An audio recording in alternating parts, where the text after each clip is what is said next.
Today I want to share with you from Psalm 100. It's a brief psalm. It's only 5 verses long, so you can read the whole thing very easily. And part of how I look at Psalm 100 is it's a psalm that really instructs us how to worship God. It begins, "Make a joyful noise to the Lord, all the earth." That tells us who is to worship God. All the earth, all living things. It says to worship the Lord with gladness. And that answers the what question about worship.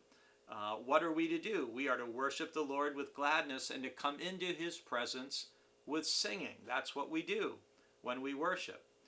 The next verse, verse 3 says, "Know that the Lord is God." Well, that's why we worship God, because God is God and we are not.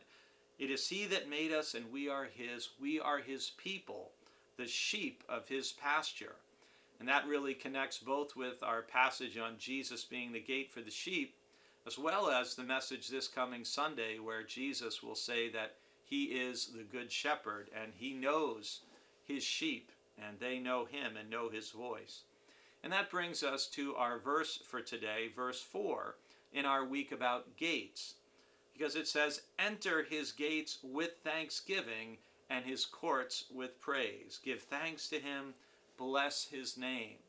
And that tells us how we are to worship. And we are to picture pilgrims coming up to Jerusalem and through the gates of Jerusalem and to the temple and through the gates even of the temple, that we enter God's gates with thanksgiving in our hearts and with praise on our lips.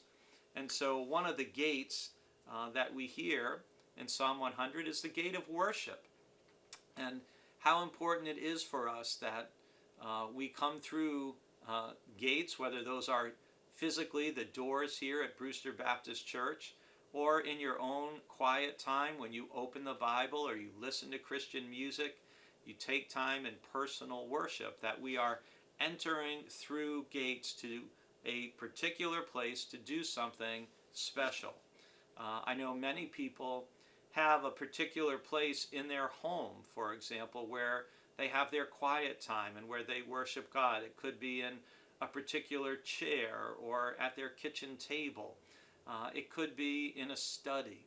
For other people, they will go out and go on a walk and they'll listen to the Bible or listen to Christian music. And these are all gateways that lead us into the presence of God. And we worship God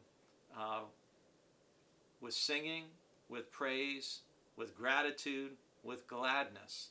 And I hope that every time you enter God's gates to worship, whether on your own time or when you come together with us here at BBC on a Sunday, I pray that you will come with thanksgiving, with gladness, and with praise.